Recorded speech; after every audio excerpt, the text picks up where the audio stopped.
Thank you. We could get the lights down now, if that's all right.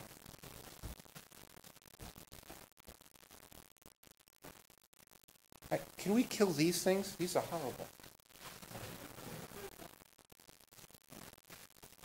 Can we kill them more? All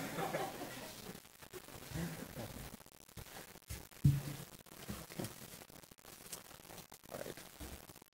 So,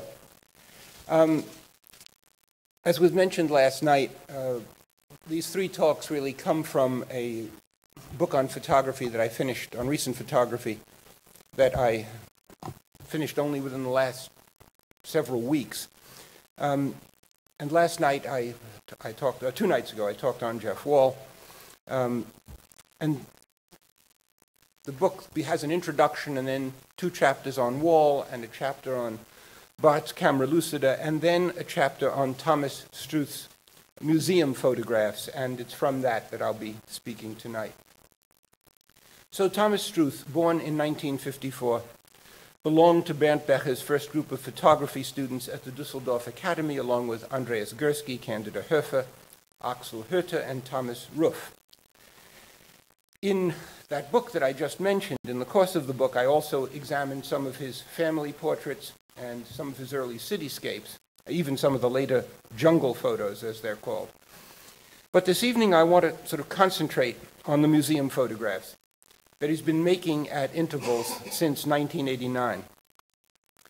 Broadly speaking, and this was true until very recently, I'm about to say there are 3 series of those. Now there are 4, right? But I'm going to, at most, deal with 3. The first, by far the best known and the most widely admired, comprises 20-odd large color photographs of people looking at paintings in museums and churches in Europe and, in a few cases, the United States. And I'm going to call those, they're the ones that we're all most familiar with, I'm going to call those the classic museum photos. Among those are, may I have the first slide, please? And we'll be sort of looking at these slides now in sequence, and then I'll be going back and dealing with them individually, and I ask you to just put up with a certain amount of back and forth as we search them out. So this is Louvre 4, Paris, 1989, and that's how Struth titles these works, with the museum and then the number of the photo in that museum. So this is Louvre 4, Paris, 1989. And of course, it features Theodore Géricault's heart-stopping Raft of the Medusa. May I have the next slide, please? The Kunsthistorisches Museum 3, Vienna, also 1989, which depicts a white-haired man in a dark blue coat with hands clasped behind his back, looking closely at a Rembrandt portrait of a younger man in a white roof, one of a pair of portraits of a married couple. And I had the pleasure of looking at those paintings just the other day. The third, please. Galleria dell'Accademia 1, 1989, in Venice, dominated by Veronese's monumental Christ in the House of Levi. The next slide, please.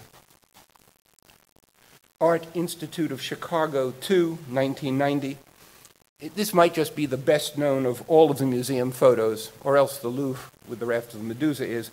And this, of course, is centered on Gustave Caillebott's marvelous Paris Street Rainy Day. Right. The next slide, please.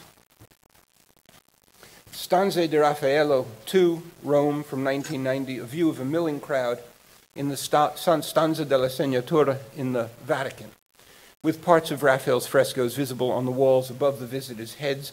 We can just make out a trace of the School of Athens at the left.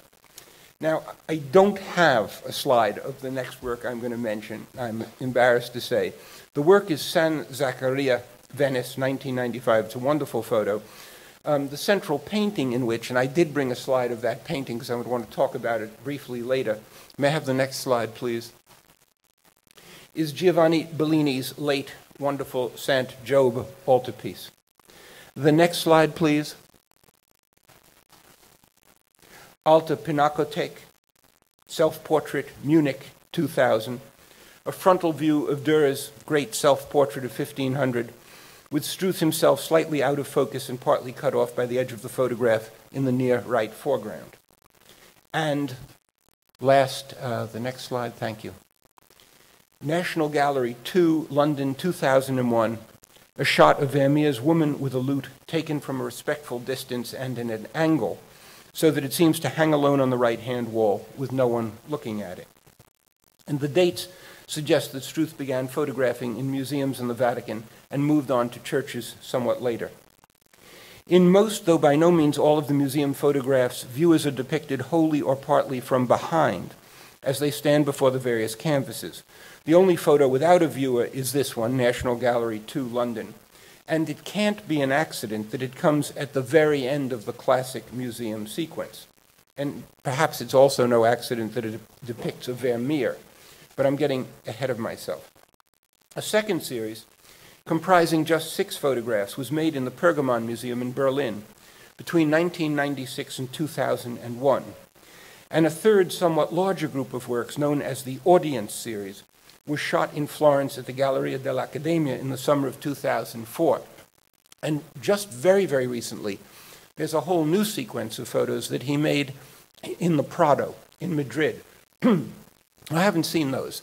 I think they're on exhibition at this moment in the Prado, and they will be exhibited at the Marion Goodman Gallery in New York in April, where I'll catch up with them. I'm not going to speak of them tonight, though I actually have one of them from his advertising. And we'll see how long this lecture lasts. I mean, I may or may not reach the... I'll go through the Pergamon photos, and then I'll put it up to a vote whether you hang in there for the audience photos. I'm not kidding. Could we go back... could we go back to the Art Institute of Chicago, to the Kayabat picture? Thank you. Perhaps the best way to begin is by noting the tendency of many of Struth's commentators to equate the painted figures in the canvases and the frescoes with the actual viewers, the visitors to the museum or church in question, standing in front of the works of art. So, for example, the distinguished art historian Hans Belting, in an essay first published in 1993, claims, and I'm quoting Belting now, "It is the museum visitors, not the pictures, who are the first to enter our vision. And they deny us direct access to the photographed paintings, even though they do not obstruct our view, as they would do if they were standing in the same place we are. They irritate us, however, because it is they who are looking at the pictures instead of ourselves." End of quotation. I'm going to try to refrain from making incidental comments as we go along. It's the kind of remark that in what sense do they irritate us? Okay. Nevertheless, he takes it as obvious that, quote, "Struth prefers to trace the consonance between the paintings and their viewers rather than the contrast between them." Okay, this is an interpretive claim. This is an interpretive claim, and as you hear it, I ask you to ask yourselves whether you think it's right. Struth prefers to trace the consonance between the paintings and their viewers rather than the contrast between them, because he is interested in putting the people in the paintings and the people in front of the paintings on the same level, unquote. This leads to the further claim that, quote, "We begin to see the pictures as dramas in which the actors are in search of an audience." That is to say, we see the photos as dramas in which the figures in the paintings are in search of an audience, and the audience, for its part, is in search of an experience or in search of itself, unquote. And, quote, "Willy-nilly, we are using dual vision, one to view the painting and the other to glance at our contemporaries. Or rather, we have one eye for art and another for everyday life, the latter of which is being questioned and as a result transformed. In comparison with the painted figures, our contemporaries, most of whose faces we do not even see, assume a visual quality that points to photography as a medium. My awareness of their poses and the colors they wear becomes more intense as I measure them against the very different poses and colors in the paintings. I suddenly begin to see photography in the same way I see painting," unquote.